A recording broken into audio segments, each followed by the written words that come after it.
Dios les bendiga. Continuamos con este curso de neumatología. Ahora vamos a hablar de la disponibilidad o vigencia del bautismo en el Espíritu Santo. Antes que nada, tenemos que plantearnos esta pregunta. ¿El bautismo en el Espíritu Santo sigue vigente para los creyentes hoy en día? ¿O es algo que estuvo disponible durante la era apostólica y ya cesó?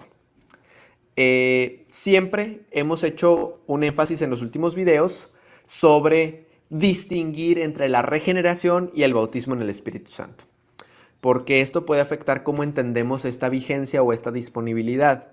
Los que piensan que la regeneración y el bautismo son un mismo evento, sostienen que sigue vigente.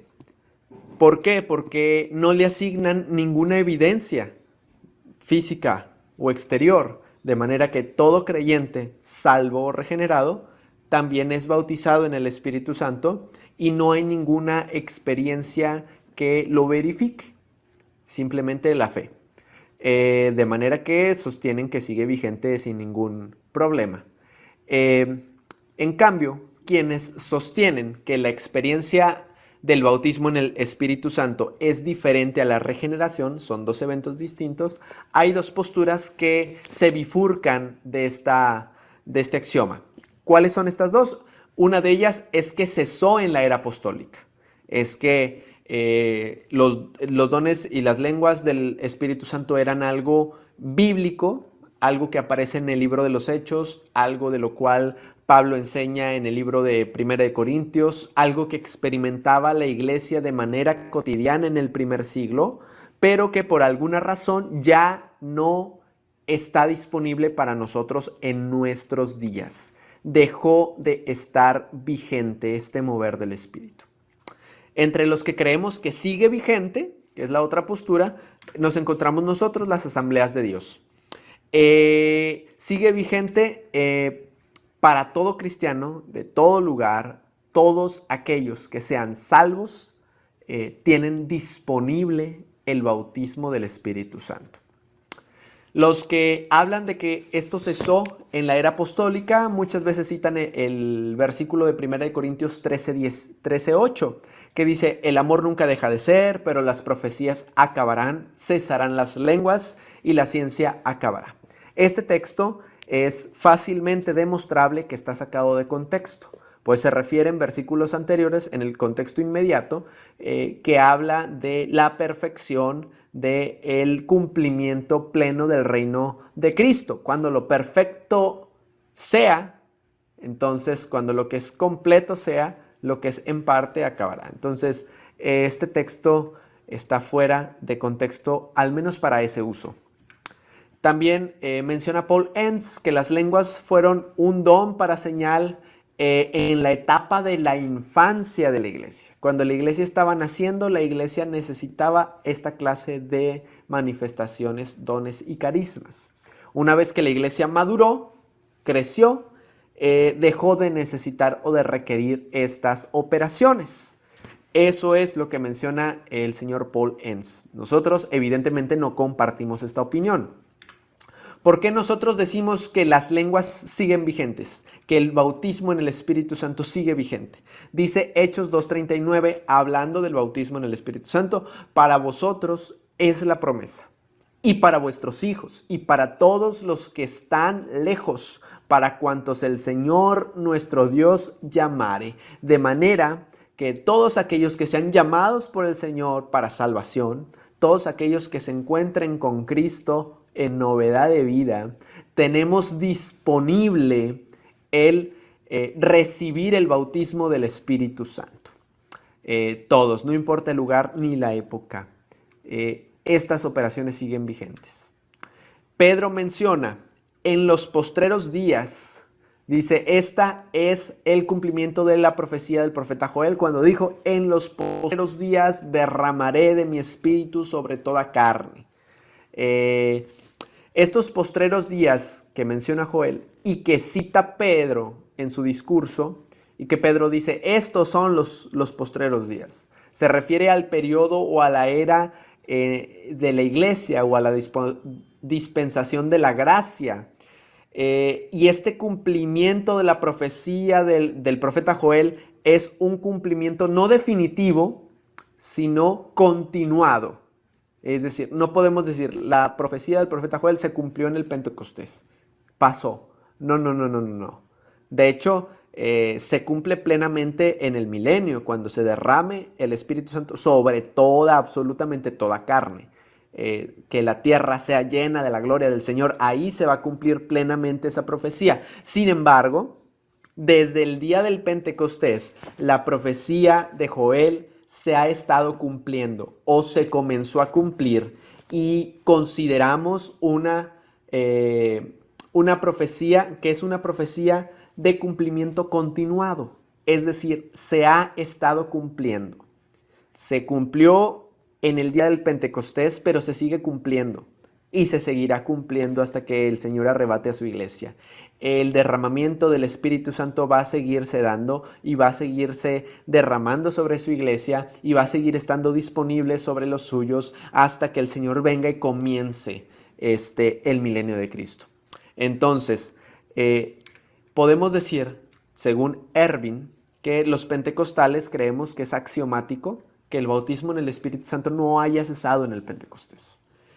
Voy a hablar en primera persona. Erwin habla en tercera, como los pentecostales fueran una tercera persona, pero voy a hablar en primera persona. Tampoco creemos, ni tampoco al terminar de la era apostólica. No cesó ni en el Pentecostés ni en la era apostólica, sino que creemos que nuestra experiencia lo confirma, que es un derecho inherente que tenemos todos los cristianos. Hay algunos que se debaten que si no eres bautizado en el Espíritu Santo, no tienes al Espíritu Santo, o esa clase de debates irrisorios, la verdad. Nosotros los pentecostales vemos el bautismo como una operación o como una obra del Espíritu Santo en el creyente. Así como lo es la convicción de pecado, así como lo es la justificación, así como lo es la regeneración, así como lo es la santificación, el bautismo es una obra más de estas. Y el creyente, el que es creyente, el que es salvo, ya experimentó por obra del Espíritu Santo la convicción de pecados, la justificación, la regeneración, la santificación, de manera que no podemos decir que no tienen al Espíritu Santo. Claro que tienen al Espíritu Santo, aunque no hayan sido bautizados y hablen lenguas. Sí tienen al Espíritu Santo y sí han experimentado todas estas obras propias del Espíritu Santo. Lo que es necesario recalcar es que falta una obra más. Necesitamos experimentar también la obra del bautismo en el Espíritu Santo. Que todo creyente, todo pentecostés, si bien pentecostal, si no hemos hablado en lenguas, al menos tenemos que buscarlo, anhelarlo, pedirlo, orarlo incesantemente hasta que el Señor lo dé. Y el Señor es fiel, ha prometido darlo. Dice su palabra que si nosotros siendo malos, sabemos dar buenas dádivas a nuestros hijos, nuestro Padre que está en el cielo, ¿cómo no nos dará también al Espíritu Santo si nosotros se lo pedimos? Es lo que dice el texto bíblico. Hay quienes afirman que el pentecostalismo, junto con su idea del bautismo en el Espíritu Santo y las lenguas, son una doctrina nueva y reciente que existe desde el avivamiento de la calle Azusa. Esto tenemos que desmentirlo.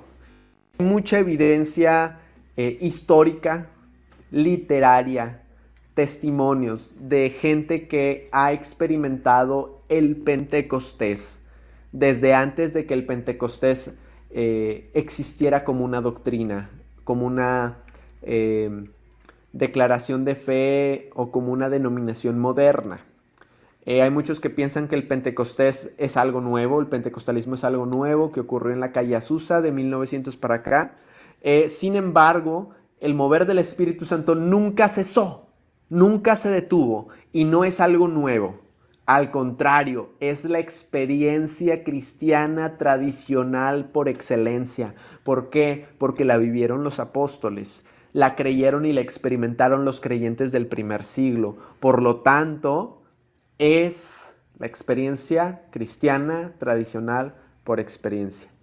podemos encontrar en escritos patrísticos del segundo siglo, como lo fue la Didache, la carta al pastor Hermas y la carta a Bernabé.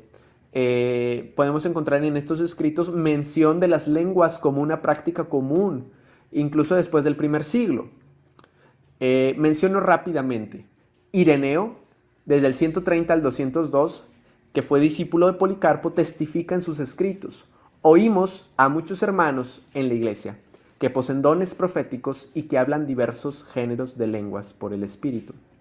En su obra titulada Contra las herejías, Ireneo da testimonio de la vigencia de los dones de liberación, profecía, sanidades y milagros, así como el don de diversos géneros de lenguas. Eusebio nos da también testimonio en su historia eclesiástica. Tertuliano, entre el 160 al 240, escribe acerca de los dones espirituales en sus días, comprendiendo el don de lenguas, respecto al cual siempre se lo asocia o se lo asociaba con la recepción del bautismo en el Espíritu Santo. Es más, incluso esta idea de ver las lenguas como evidencia del bautismo no es propia del movimiento pentecostal moderno, sino que Tertuliano lo testifica en sus escritos. Justino Mártir, también en el segundo siglo, en su obra titulada Diálogo contra Trifo, Trifo era un judío escéptico que argumentaba a favor de los carismas del Espíritu por los escritos de Traciano, discípulo de Justino. Sabemos que los dones del Espíritu Santo estaban igualmente presentes en las congregaciones locales en aquellos días. Orígenes, en el siglo III, hace mención de la profecía, de las sanidades, de milagros, de las lenguas, y hace una clara distinción entre las lenguas proféticas para la edificación de la asamblea y las lenguas como idioma de oración en el Espíritu. Es decir, esta enseñanza que menciona Pablo en 1 Corintios 14 sobre el hablar en lenguas para edificación propia y el hablar lenguas e interpretarlas para edificación de la iglesia es algo que Orígenes en el siglo III continúa enseñando. Orígenes es el primero de los padres de la iglesia que en sus escritos señala la pérdida de interés en los carismas del Espíritu Santo en las congregaciones locales en sus días. Yo le hago una pregunta que evidentemente no me van a poder contestar, pero es para reflexionar. ¿Ustedes creen que la operación y las manifestaciones del Espíritu Santo han disminuido o menguado en comparación a lo que vemos en el libro de los Hechos? Orígenes se hace esta pregunta y la respuesta de Orígenes es afirmativa. En el tercer siglo, las lenguas ya no eran tan abundantes y tan presentes como lo eran en el libro de los Hechos. Los milagros y las sanidades tampoco eran el pan de cada día como lo vemos en el libro de los Hechos. Y Orígenes es el primero en testificar acerca de esta disminución. Ahora, es una disminución, no es un cese tampoco. En el siglo IV, el periodo de la Iglesia Imperial, donde la Iglesia se casa con el Estado romano por medio del Edicto de Milán de Constantino, encontramos que cuando la Iglesia se secularizó, hubo muchos cristianos sinceros que decidieron salir del Imperio Romano y vivieron apartados entre el siglo III y IV, y se les llamaron los santos del desierto, que eran comunidades cristianas ajenas o distintas de la línea principal del cristianismo, que era la cristianización romana. Juan Crisóstomo en el siglo III explica, según su pensamiento, el porqué de la reducción tan abrupta de los dones de la iglesia. La reducción en la rama principal, es decir, en el cristianismo romano o imperial. Dado que el propósito de los carismas era diseminar el evangelio, ahora que todo el mundo, y un paréntesis colocado por mí, todo el mundo conocido por ellos había sido evangelizado, ahora no se requerían más. Evidentemente, él justifica o racionaliza la disminución de los dones. Sin embargo, nos damos cuenta que el mundo conocido era una fracción de lo que era el mundo real, y había muchas otras personas que seguían sin conocer a Cristo. Además de que la fe, la devoción, el fervor, la entrega y el sacrificio del cristianismo imperial o romano eran bastante menos sinceros. Además de todos estos testimonios que hablamos del siglo I, II, III hasta el siglo IV, encontramos del siglo V en adelante exponentes como Agustín de Hipona, Dionisio el Areopagita, Hildegarda, Joaquín de Flora, comunidades como los anabaptistas, los hugonotes en Francia, las primeras sociedades de amigos o cuáqueros, camisardos, también llamados protestantes de las montañas de Cevenes, y los moravos, como comunidades o cristianos que experimentaron las lenguas y la llenura del bautismo en el Espíritu Santo. De manera que podemos ver que nunca en todos los periodos de la historia ha habido un cese definitivo de este carisma pentecostal. En los siglos más recientes encontramos a reformadores, evangelistas, hombres que fueron piezas clave en los avivamientos. Y bueno, es muy extensa la cantidad de nombres y testimonios. En el siglo pasado, la más conocida historia del mover del Espíritu fue en el avivamiento de Azusa, que da origen precisamente al movimiento pentecostal moderno. Sin embargo, la fe pentecostal es apostólica. Esto es importante. La fe pentecostal no nace en 1900 con Azusa. La fe pentecostal es apostólica. Y a lo largo de toda la historia de la iglesia siempre hubo gente a la cual el Espíritu Santo llenó y usó para su gloria. De hecho, dato interesante, que la iglesia que se estableció en la calle Azusa era la iglesia de la fe apostólica, porque precisamente reclamaban que este don, que este carisma provenía desde los tiempos de los apóstoles. Muy bien, hermanos, esto espero que nos dé un poco de luz respecto a la disponibilidad del bautismo. Concluyo con esto.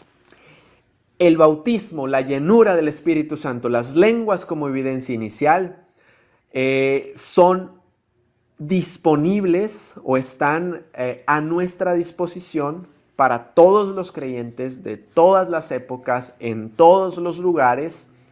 El mover del Espíritu Santo a lo largo de la historia nunca ha cesado. Y no es una doctrina nueva o moderna, sino una creencia apostólica desde el libro de los Hechos. Espero haber sido de mucha bendición, hermanos. En el siguiente video vamos a ver cuál es la razón o el propósito de ser del bautismo en el Espíritu Santo. Que el Señor me los bendiga. Hasta el próximo video.